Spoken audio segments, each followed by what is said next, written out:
This is What Do You Bring to the Table, where youth voices help shape the future of food. We are a nonprofit project made by youth for youth that aims to explore the many interesting and diverse career paths available in Canadian food systems. By interviewing industry leaders across the country, we get a first-hand look at existing and emerging agri-food career opportunities, with a focus on equity and sustainability. Special thanks to the R. Howard Webster Foundation, the Catherine Maxwell Meighen Foundation, and the Peterborough K.M. Hunter Charitable Foundation for supporting this project. We hope these stories inspire you to explore your own path in Canada's agri-food sector.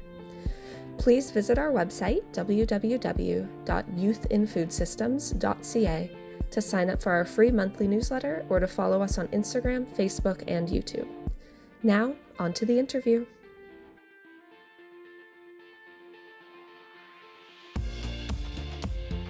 This is episode 1, Robin and Gurneet.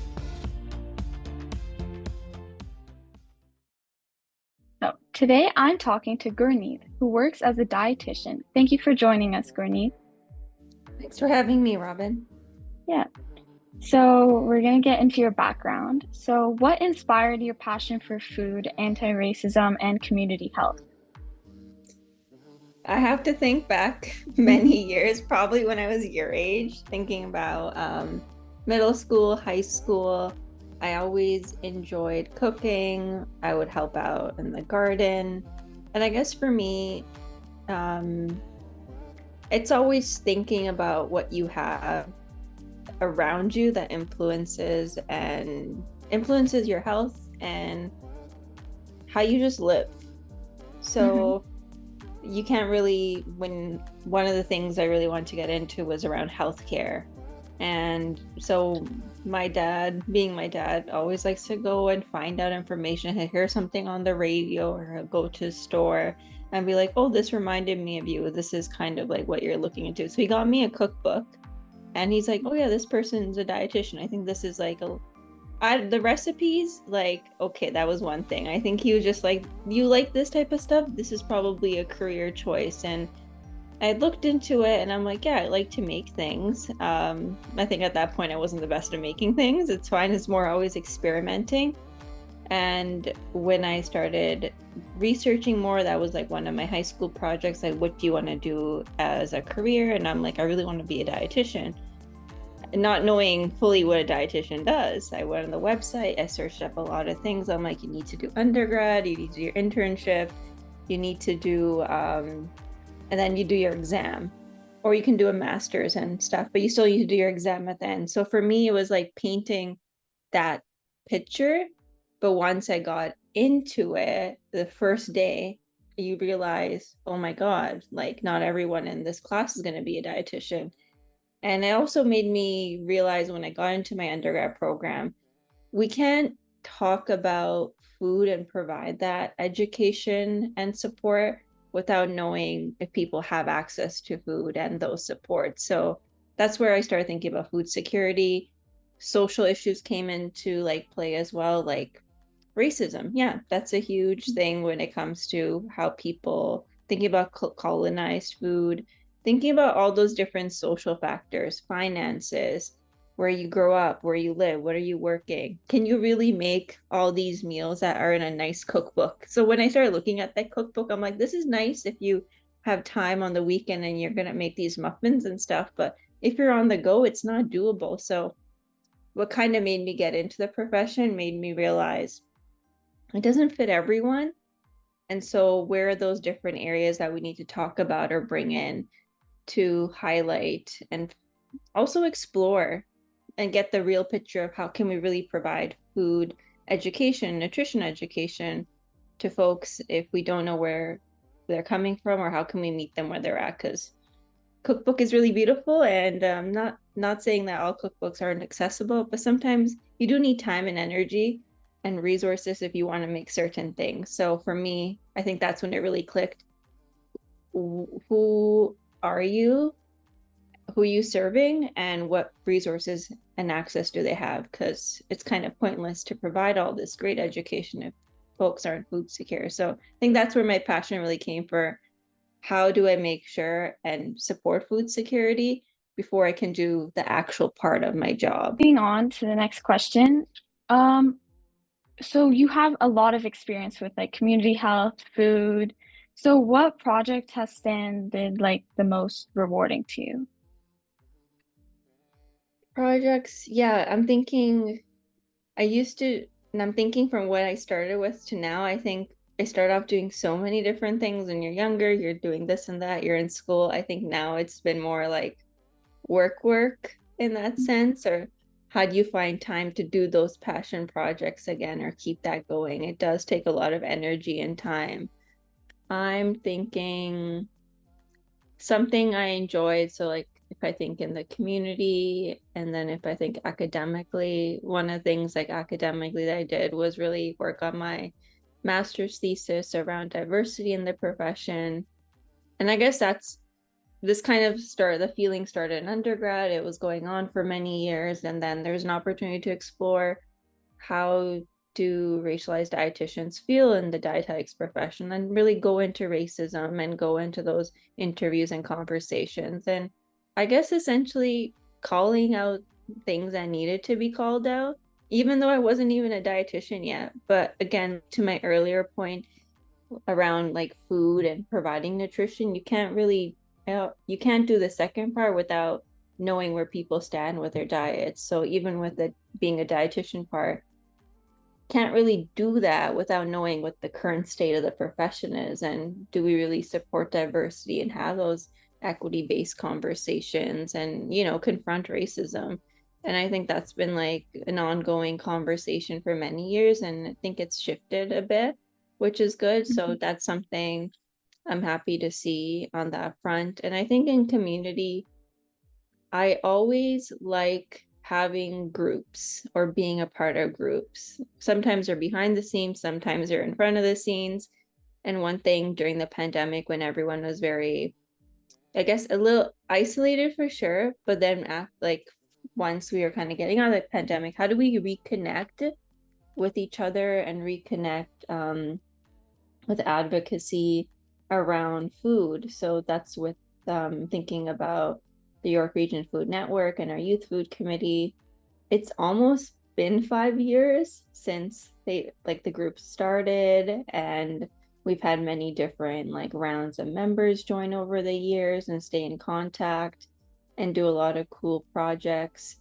So I think bringing people together that sometimes wouldn't have an opportunity to be together kind of can lead into a lot of different things and collaborations and ideation and projects and initiatives. So I'm really proud to be a part of that. I've probably taken more of a step back now because of work and just a different lifestyle. I'm not a student anymore, busy working. So it's a little bit of a shift, but it's always nice to see the emails and see what everyone's getting up to and seeing all the different things they're doing, because they're all very awesome youth. I'm also really interested in the anti-racism thing.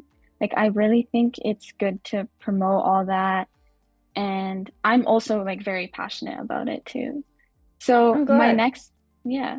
my next question is, how do you integrate anti-racism into your work as a dietitian? Yeah, so I'm thinking right now my role, still need to do my exam, but I have my temporary license to be a dietitian. There's that. My current role, it's more around nutrition and education. So I don't do the one-on-one consulting or that type of education per se. But when it comes a lot to thinking about the different cultures and education opportunities, I try to provide that for residents. So for thinking about food sovereignty, reconciliation, we will talk about Indigenous relations and we will make a dish. Or I think in the past we've had a special guest speaker join us, or trying to do more cultural workshops. So having guest speakers for certain things and providing residents with resources so they can understand the history of a dish, but also the meaning, and trying out different things. Because I think sometimes with the community that I serve, they're used to just potatoes and just the basic Canadian diet, but there's much more beyond that, and it's good to experiment and explore. And if that's not something they're into, then that's, don't sign up for things. But if you're curious about something and you want to learn, it's always trying to go more into that curious perspective versus trying to prove things all the time to folks, or this is how this is, or you didn't know this, and versus shaming them to think, oh, why don't you know this? You should know these things. Like, what are some key challenges that you faced when you were like doing your undergrad or your thesis? I guess challenges that I definitely faced was you can have conversations like how we're having, but it's in private. And then when you want to bring it up to a more public forum, people didn't want to be associated with it, or they're like, I can't say it in front of these people, or it's going to be taken that way, or this is going to affect my chances for this and this. So a lot of these conversations happen one-on-one, or maybe you go out for lunch, or you're in the hallway for something, or you're just chatting, going on like this bus or something. Sorry. So I'm like, I've had those, but when it's like, we should talk about this on like, great opportunity for talking about it with everyone else. That's when I noticed like people didn't want to do that. And I don't blame them. I'm a pretty introverted person. I wouldn't say I'm extroverted, but sometimes you got to put yourself in that role to like voice things or provide those opportunities. So that was a little bit for sure a barrier. And I think online groups helped have those conversations. And So, what advice would you offer to like these young professionals or youth from racialized backgrounds interested in community health? yeah, so I guess the advice I would provide is sometimes these are big issues and they're not going to get fixed overnight. I think sometimes we make in our head like, oh, I really want to see this change or this shift. It's hard to imagine what that would look like, but I think it's trying to think about like the small wins and the small steps that are leading to the bigger conversation. Sometimes it's like, yeah, creating that group or finding your people, doing a project, seeing people that are actually positively impacted by the project, want to learn more. And like change, if it's one person's life is changing, that's like a huge impact that you're having. And sometimes when we look at research, we're like, we need X number and this and that. Yes, in theory, that'd be really great, but that can also put so much anxiety and like stress on you to want to produce that. And then you lose track of like enjoying the process, being a part of community and understanding where people are coming from. So I would say, see, always don't forget the shoes that you're in and how you're maneuvering and walking through life and seeing things, because you have like lived experience is super valuable experience. As much as in research we look at these definite truths and this is the method we have to do, finding that social aspect and understanding why people do what they do and being able to ask questions to understand that is a talent. And that's a part of our identity that we might have more insight into from our racialized backgrounds. And that's something we can leverage and support more around health equity and supporting that with different communities, instead of thinking, I need to follow this rigid research way and I need to find these numbers and prove these numbers. Sometimes like we can get numbers, but I always make a joke, all science is social science, because we gotta talk about it. So it's trying to figure out, how do we talk about things in a way that makes sense to us and the folks that we're connecting with, the community we're connecting with, and how can we make that change and see that impact that's actually will be doable versus it'd be nice, this is a recommendation and we need this and this. Some things are nice in recommendation, but they won't happen. So it's being realistic also and taking that lived experience angle. So don't feel like everything has to change overnight. It won't change overnight. It's kind of counting your small wins and counting the different steps you're making, because finding out you're having an impact in one person's life is something you didn't know yesterday, or creating a new group or connecting with these people or something you didn't know yesterday. And it's helping like pave the way for the future and future advocacy efforts for other people to find you and connect with you. So everything is always a step towards the future in a different way. So it's being mindful of how you're doing it based on how you want to do it versus how you think others see you or want you to be. Because we can pretend to be a certain way just to fit in with folks, but it only lasts so long. So be true to yourself and then carry your experiences with you, because it's not something that you should feel shame about bringing. It's something that you have insights about that others don't. And it's good to always know that about yourself and have that background information in your pocket. But that was our last question. So thank you so much for chatting with me today. I really appreciated it. It was like really nice hearing your like thought process and input on like the youth community and your own like profession itself. So is there anything else that you'd like to tell the audience, like any advice or anything else? I also enjoy this conversation, Robin. Yeah, I haven't like talked to someone like this in a lot, like with the groups of people that I meet, but not like a new person in a long time. So I really enjoyed this too. I guess I loved all the questions you asked, and I feel like there are things I haven't thought about in many years, I would say. Thank you. Or like maybe some things like my friends bring up. So I'm like, oh yeah, it's nice to always know I'm connected and people want to hear different things. And sometimes I feel like I'm being vague, but I'm like, maybe it's vague to the people that don't know things or aren't curious. So that's always good. I guess for me, like, I would just like to share like with everyone, it's good to start where you're at and always have a vision. And I joke about this sometimes with my other coworkers. I'm like, you got to start a rough draft. A final draft doesn't start until you have a rough draft. And it's always good to write down your ideas, piece of paper, sticky note, online. Like, doesn't need to be perfect, but sometimes I'm in rough draft mode, and it's good to have those rough drafts so you can make a final version eventually from those ideas and projects. So yeah, don't feel like things need to be perfect. They're not. Things change with time. And it's okay to be in rough draft mode and put those ideas down, because if you don't put them down, they will not get done or come into fruition.